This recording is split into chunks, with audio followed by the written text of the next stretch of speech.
Get it started. Well, All right, welcome to the CITT Toronto Area Council podcast, the place where supply chain industry leaders discuss the big issues, one strategic challenge at a time. I'm Tom Pauls, CCLP. I'm the chair for the CITT Toronto Area Council, and I'm hosting today's discussion on the impact of COVID-19 on e-commerce supply chains. I'm joined by my fellow CCLPs, George Beck, Jim McKay, and Lilo Puma.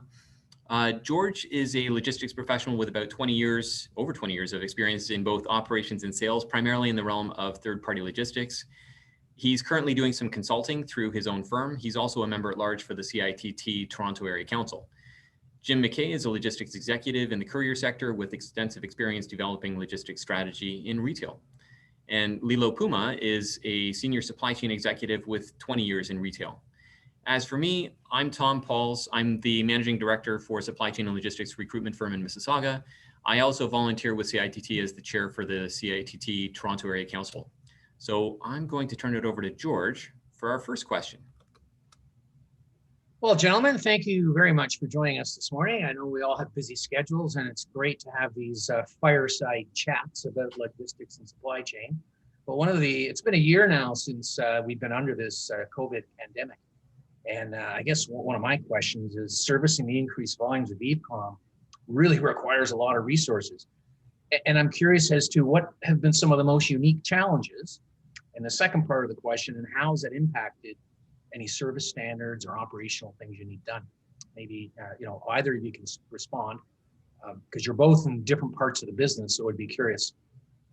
So Jim, if you want to tell us a little bit about how you guys have done it. Sure, I can start on the courier side, and then I'll let Lilo take the retail side. So from a courier side, I think one of the biggest challenges that we saw was really just the light switch get flipped. So if you go back to around a year ago this time, there was a real challenge with respect to a lot of businesses closing. So that B2B volume really took a nosedive, and you've seen a lot about that in the press and the marketplace. But what we found very quickly was a very sharp rebound and increase on the B2C side or the customer direct side. So obviously large retailers, people shipping to homes became not just a nice to have, but a necessity. So, having worked in retail before, some of those plans that, we looked at as aspirational very suddenly overnight became reality. So that created obviously all sorts of challenges with, in the transportation industry around things like density and how you get product to market quicker. And you're not just going to somebody's business now, you're going to somebody's front door. So those deliveries are a little different than a B2B type delivery. So for us, it was really around the flex of that volume almost overnight and a sustained increase in that volume from across the board, really, in terms of the different types of residential shippers in the marketplace. So you really see that volume there, and you saw typical peak volumes happening in June versus in October. But then to see those on a sustained basis really creates the opportunity for players in that space to find new ways to get things done. Cool. Okay. And how was service through all this? Like, today when you order something, they're saying we advertise 2 days, but due to COVID, it could take longer. So is that the same kind of notation you guys are working with? Yeah. So the easiest way to respond to that is, I think initially there was a shock, but like everything else in the retail side, the transportation folks found a way to respond. So for us, it's about resourcing. It's about making sure that you have the right mix of your own drivers and agents and other supports. But certainly the expectation from our customers hasn't changed. Yeah, well, it's been a great stretch up, because if you look at May 2019, I believe, and I'm just going by some stats that I picked up online, e-comm sales in Canada were, let me check the number here, 1.8 billion. A year later, we're 3.9 billion. That's quite, like, everything doubled in a year. So kudos. It all has to move. Yeah, kudos to the transportation people for getting this out. It's just amazing what I've seen anyways. Thank you. And Lilo, how about on the retail side? What have you seen happening there since this thing started? I think Jim said it best with the light switch analogy, and kudos to all retailers and transportation networks and all people in supply chain that truly are, in many respects, first responders in all of this. helping us get through the pandemic at the beginning. Most organizations were on an e-commerce journey, and they had capabilities that were, planned for the future. Then the light switch went off, and they had to literally flip those capabilities on almost immediately.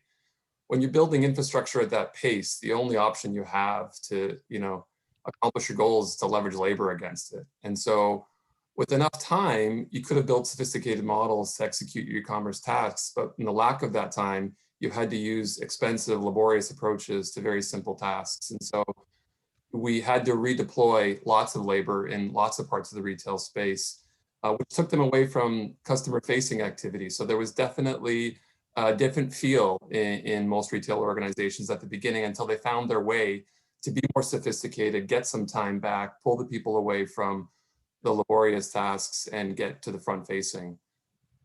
That's basically how we see that. Okay. As far as the implications for stakeholders in the end-to-end supply chain, like the vendors, the logistics and transportation providers, like what are the impacts that you're seeing on that sort of thing? Lilo, can we start that with you? Yeah, absolutely. Key stakeholders have had to remain flexible. Constant changes in raw materials at the beginning of the supply chain is probably the most impactful portion of all of this. It's forced organizations to have to interact in a different way to help customers get what they want. The disruptions cause changes in conversations and alignment and process and approach, and therefore it causes changes in supply chain. When you disrupt a supply chain, you drive waste. When you drive waste, you drive cost. Reducing as much of the disruption as possible is going to help us all get back to servicing the ultimate customer better and reducing the costs while we get there. And so, yeah, when you're talking about raw materials, like we're seeing that container shortage and the jam ups at the ports right now, like that must be having a big impact on your vendors big time, right? It means so many things to so many people. You see normal packages being shipped in a different outside container, Lysol wipes in a standard, packaging that you saw midway through the pandemic went into clear packaging without the labels because there were parts of that component that were missing. We all notice these little things. Shortages in materials can extend to equipment and transportation and all aspects of the supply chain. So absolutely, the disruptions are so many. It has required a great deal of organizations to remain as agile as they've ever been in their history. Yeah, and that must make it so hard to coordinate with folks like Jim, who are providing the courier services. I mean, it all translates over to predictability for you guys as well, then, right? Yeah. So just to carry on to Lilo's point, you're absolutely right, Tom. So it's one of the bigger challenges that we saw, and just from a market perspective, was really just disruptions everywhere. So when something like the airline industry shuts down and package providers rely on space in those commercial airlines to move freight, and that's gone, suddenly you have overnight you've got a tightening of capacity in that aspect of it. From a logistics and supply chain side, Lilo talked about some of the challenges in the replenishment side and the packaging side. Certainly something like toilet paper and paper towel is something where you went from a very, what I would call, stable and predictable demand to overnight being sold out everywhere and mass mobs buying up everything in sight. So one of the big challenges there is that impacts supply chains from the, that's a great example in the sense that it affects supply chains right from the raw materials through to the consumer. And, I think, we can talk a lot about what's happened in the supply chain and tightening of supply and resources, people. One of the other big things in that is the consumer themselves. Throughout all this, the consumer's expectation hasn't changed. If anything, it's become even more demanding in the sense that if I order something online, I want it now, I want it yesterday, and I want it delivered for free. So those are things that create other challenges, not just in the transportation space. I mean, for us, it's volume, but certainly on the retail side, you've seen retailers having to stand up their e-commerce platforms overnight that didn't necessarily have them before. Or if they had them, they were maybe creaky at best. So really what you saw was disruption after disruption, whether it was in mode of transport, whether it was in raw materials, whether it was in product scarcity itself. You saw it throughout the entire end-to-end supply chain. and really wreak havoc on a lot of players in the industry. Right. So a segue into that, and to help ease those kinds of things and make things better, is technology. And what new technologies, are you guys looking at, or are your operations or team looking at, that's going to help alleviate some of those extra costs, like robotics, AI intelligence? And I know that doesn't just happen overnight. There's no light switch for that, but does that increase the future capital expenditure thoughts and everything? So I can take that one first, Lilo, if you want. But yeah, but there's a few things, right? So for us on the transportation side, I'd say it's a little more basic. So for us, it's about throughput and how much you can bring through a building, how much you can deliver. So the technology aspect there is what are the technologies and automation we can provide in our sort facilities and our hubs to move more freight more efficiently for our customers. But secondly, perhaps more importantly for us, is around the whole visibility aspect for our customers. So scanning has always been of critical importance to the courier industry, and certainly visibility to the transport industry. If a retailer is looking for a product, they're not simply going to look out their window and see where it is. They want to know where that product is at all times. So for us, scanning has become, it always was important. It's become more important to make sure that we have that visibility, because now as the customer dynamic changes, it's not necessarily a store that's just looking for that. Now it's somebody orders something, sitting on their couch, they order a video game. As soon as they get the tracking info, and we're all guilty of it, you start hitting the button to say, where is it? Right. And you want to know where that is. So that visibility becomes critically important. But, the predictive analytics and those types of things are certainly something that the retail sector is very deep in already. So I'll let Lilo maybe pick it up from there in terms of some of the things that he's seeing. Yeah, great comments there, Jim. Technology has so many different aspects to it. I focus in on the AI part of it. When I think of AI, it's a widely used term. I see leveraging technologies as being easily identifying and solving problems that most often than not just requires vast amounts of data to be consumed all at once. I give this great analogy with those that I work with. I explain it as a pre-collision system in a new car, right? There's a computer that's ingesting all of this incredible amount of data as the car travels down the road, and it's looking for problems. When it detects one, it predetermines corrective action to begin the process of solving the problem. It might light up your instrument display panel. It might more aggressively apply the brake. It often requires some minimal user involvement, to get the desired results. The braking might notify the driver to shift lanes or to swerve out of the oncoming opportunity. AI is exactly like that, in my opinion. It's there to help us find problems even when we're not looking for them, and to help solve them automatically, even to begin the process of solving automatically.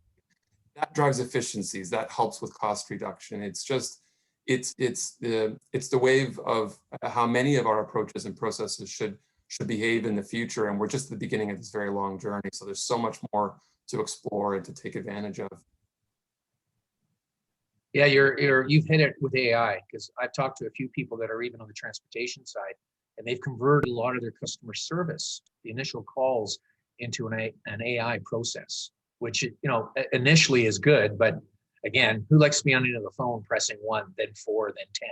Finally, you get a live voice, but that's just the way it is today, right? We have to accept it.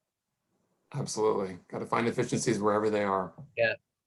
So disasters and things like this, the bad way of doing things brings out the best in people, really.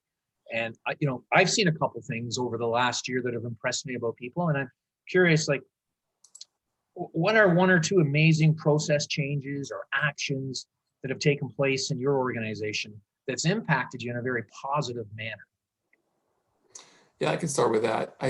I've finding a work-life balance in these times has probably been the most crazy thing for all associates and probably in all organizations. Companies have been forced to help, either get involved in that or take a back seat and let the associate figure it out for themselves. Lots of companies have embraced it and others haven't. The ones that have embraced it, the ones that realize that their associates are going through Zoom fatigue and an endless workday that doesn't have a boundary between home life and work life, because we're in the bedroom and we move downstairs to the kitchen, and there's not that separation that you get from that simple drive home from work. Some companies have embraced it. And I've heard things like blackout periods through the day to allow parents with children to, spend the morning worrying about getting their kids off to school in a new process, in a different way. Or when we were working from home and the children were also home, being able to check in with them throughout the day and help them with their schooling. Companies that have embraced that have gone, have met the minimum, in my opinion. Everybody can go farther than we're going right now to do more for our associates to cope in these crazy times. I don't know, Jim, I'm sure you've heard lots of stories like that. Yeah, I think Lilo, you hit it on the head. I think a couple of things that we've seen is number one, we've seen from a process breakthrough standpoint is I find we're much more agile and much more nimble. And I don't mean to, really stigmatize the courier industry, but what I found is historically it was boxes come in, boxes come out. But what we found is as the customer dynamics are changing and demands are changing, and someone else pops up as a huge potential shipper that wasn't a shipper a year ago. Those are types of things that have really forced us to be more nimble. And it's not to say that the courier industry wasn't nimble before, but what I found is we're much more adaptive to those changes, and we actually expect those changes to happen right in the marketplace and the expectations and the asks of us. The second thing, and Lilo touched on this, is the communication standpoint. So one of the things that whether you're in the retail side or the transportation side, the ability to get out and see your teams is a huge one, right? So for us, one of the huge process changes for me is I always used to like walk in the floors of our depots and our hubs, and now I find you get someone to do that with a camera, and you still have the same conversation, but you're having it remotely, right? So some of the process things we found is you don't have to be everywhere all the time physically. I mean, you can still be there virtually, which is a huge opportunity. But to Lilo's point, I would also say there's a big danger in that, because people do get Zoom fatigue, right? People do get fed up of being on call after call after call all day. You have to find ways to create those breaks in time and give people some of their personal space and time back. Right. Okay. Okay. So interesting topics about people and how people are adjusting to it, for sure, right? One of the other questions I wanted to talk about was, the emissions and, all that other stuff that goes on that we're supposed to be doing, but now the pandemic has come to the forefront. How are your emission programs? How's your green programs? Are you still focused on that, or starting to get back into it, or never lost? I don't know. Have you ever lost focus? Yeah. I mean, I can. No, go ahead, Jim. Go ahead, Lino. You know what? Here's how I play the year out. The first 3 months, everybody was trying to find their way. I think we all lost processes right across the board in, some standard things that we were working on in the first 3 months of last year. What I've heard and what I've experienced is that at that 4 to 6 month mark, we started to realize this is a bit of the new norm. We're going to have to get back to some of the basics, some of what we did really well in order to continue to drive forward in this new, different world. And so, our programs, our drives and targets around emissions and green, that all got right back into where it needed to be within about a 4 to 6 month window. And so are we all the way caught up? Probably a little bit behind the curve, but definitely trending in the right direction. And a lot of organizations that I've observed are proud of how quickly they were able to close that gap. Jim, I don't know if you're seeing something different. Yeah, I mean, I think for us, what we've seen a journey where, I mean, we're certainly very interested in some of the emerging technologies around hydrogen, natural gas, et cetera. But we're already using propane in a number of our vehicles in the fleet today. So for us, it's something that's never really waned. It's more around how do we start to look at this even from a packaging standpoint. So certainly reusable packaging, working with customers on totes, those types of things have been there to some degree for us, but now it's we're continuing to see that evolution in the marketplace in terms of, I think once everyone got past the challenges of, to Lilo's point of, oh my gosh, like we need to deal with the pandemic thing right now. Now what we're finding that people are having innovative solutions to those historical challenges coming into play now. Right. So, So just sort of, I just want to, ask you both a question. And you don't have to say any names, but are there particular individuals in your mind that stand out in your organization that have done above and beyond through this pandemic? Like, and if there is, how do you reward that, or how do you make it known to people that this is a great example and we got to strive for this? Like, this is a hard thing for people to go through, right? Like, and I'm sure we're all aware of it, but I'm curious. Yeah, so I mean, I think for both of us, we could talk about the the frontline staff that we have. So on the courier side, whether it's your drivers, your customer service folks, for us, we've seen the changes. We've seen more what I would call end consumers calling customer service versus a business customer looking for their widgets. Now you've got somebody looking for that video game or that console. That's the most important thing to them at that particular time. So I think those frontline workers, and again, I think folks have given them their due in society, much like the first responders you see in healthcare, et cetera. I think the frontline workers, as it relates to retail and transport and customer service, are just doing a fantastic job. And I think I think coming out of this, and then people, it's not to say that people aren't seeing that already. They are some of the heroes that are emerging as part of this pandemic and the process that's come out of it. Good, thanks, Jim. And Lilo, on the retail side, do you find recognizing people for their contributions, is it done differently than it was pre-COVID?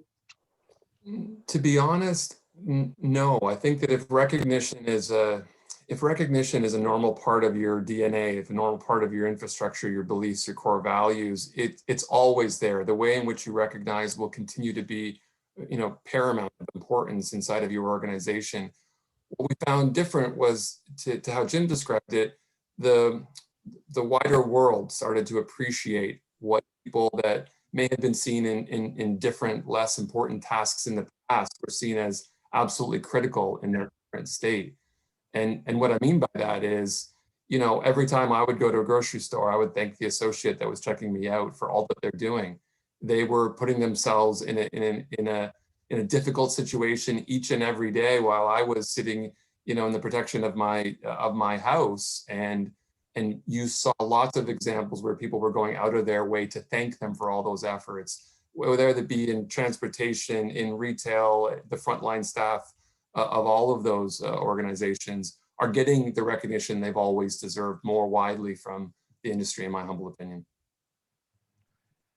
Yeah, because it is people making it work right now. Right. Yeah, I want to circle back on the subject of people, actually, and I think we'll make this our last question so we can wrap things up.